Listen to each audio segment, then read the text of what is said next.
Hello, and welcome back to my channel, Tesha Tips. Today, we are going to answer some follow-on questions from the trust video. Now, the trust video did very well. I had a lot of people ask me a lot of questions, and I am happy to answer them today. So stay tuned.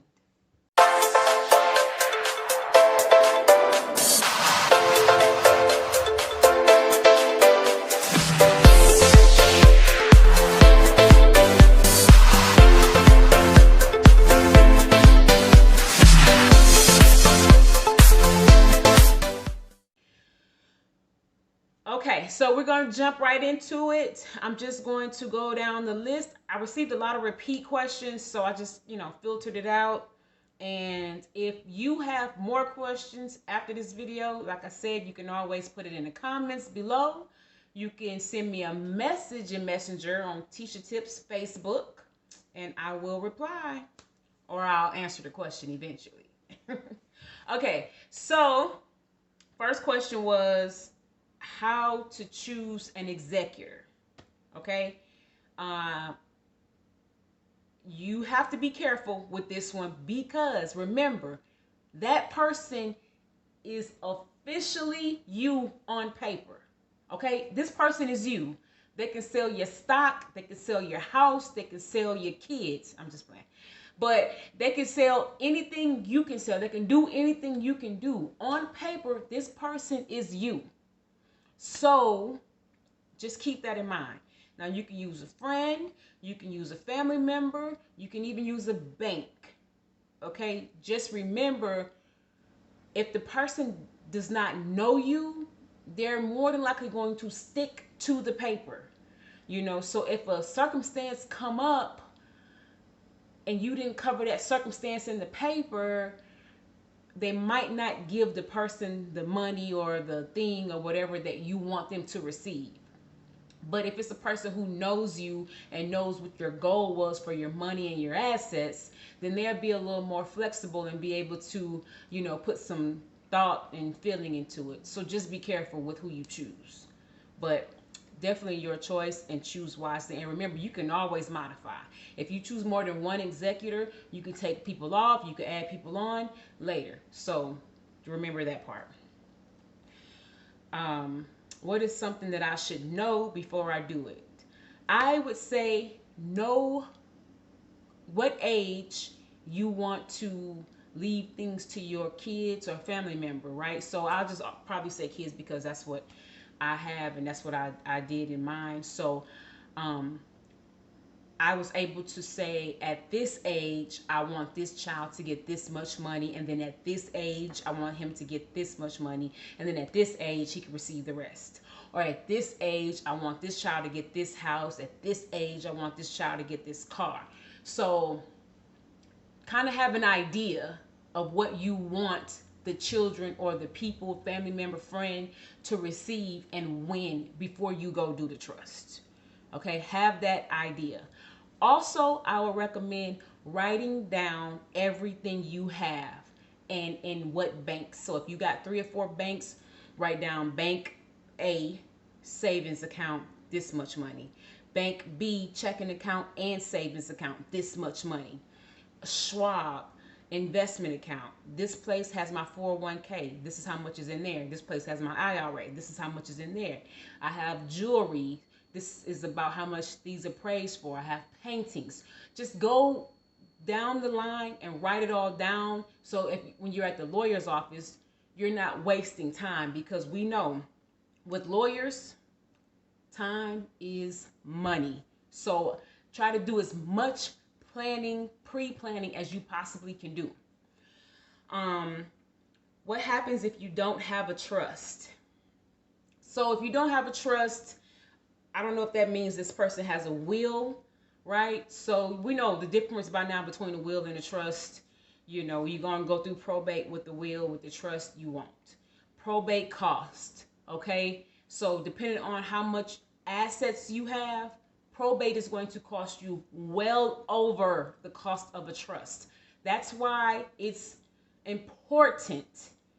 It is like you have to do this. Like if you have a house If you have a house, that's it. Go get a trust. Okay? Go get a trust. Don't let anybody tell you that you just need a will. Okay? Go and get a trust.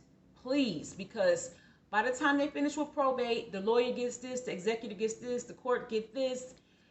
I mean, what's really going to be left? And plus, it's going to be public knowledge, and it's just a lot more that you have to go, your family has to go through when it comes to a will. When you do a trust, quick and easy.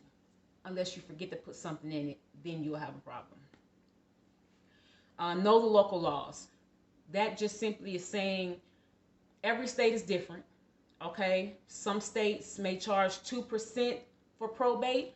Some state may charge a flat rate. Some state may charge 10%. Know how much things are going to cost you so you can weigh your options. Okay, for me, it was 2%. So if I have at least $100,000 worth of assets, if the lawyer is going to get 2% of it in probate after I pass away, I might as well go ahead and spend money on a trust versus letting them take 2% of my entire estate. You understand what I'm saying? Go get a trust. Where to start? Like I said, list all of your things out. Find a good, reputable lawyer.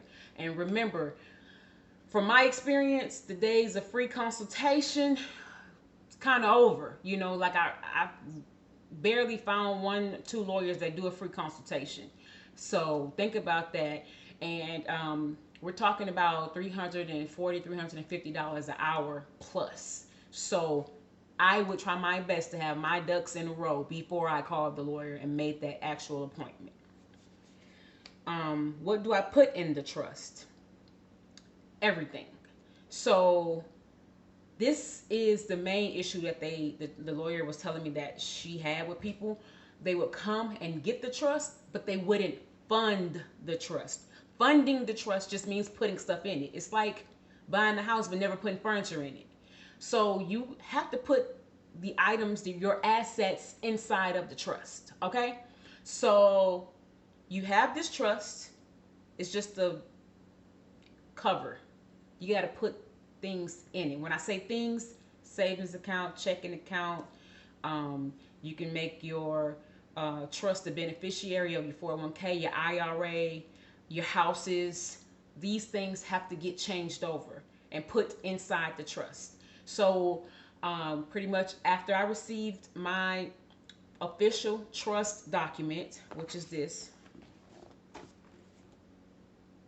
it was a binder that I received with all of my documents in, all the official documents. Okay.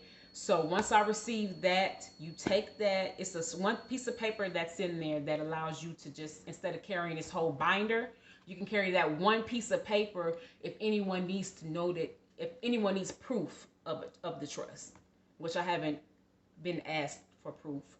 But some people allow you to just fill out a beneficiary form online and mail it in, email it to them.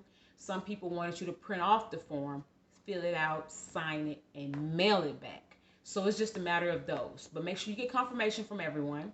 So I just pretty much put all of my bank accounts, my investment accounts into the beneficiary. I changed the beneficiary to the trust. That way it all goes into the trust when I leave this good earth. Okay. The lawyer did the houses.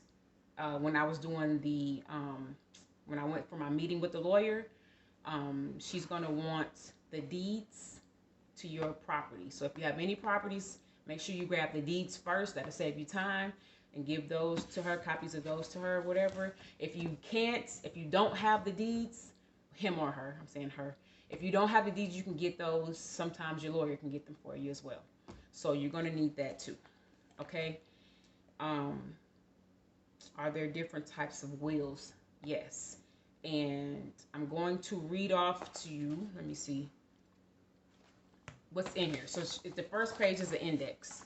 So just so you know, it's a regular will in here, a declaration of trust, a healthcare and living will in here, a durable power of attorney, and then the actual tangible and intangible assets trust, certificate of trust, all the quit claim deeds for the properties.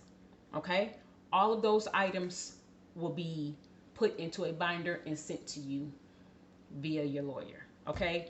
But those are all the different things. So as you understood, I have the regular trust with all the assets and stuff. And then you also have the health care and living trust, which is, you know, how do you choose to go about your decisions medical wise. So if you want to be on the do not resuscitate type of situation and all of that, that's in there as well. So that's what I have. Quick and sweet, right? Quick and sweet. So if you have any other questions, send them in, okay? And don't forget to like and subscribe, okay? And if I have helped you in any way, don't forget to share the video. All right, guys, click that subscribe button. Talk to you later.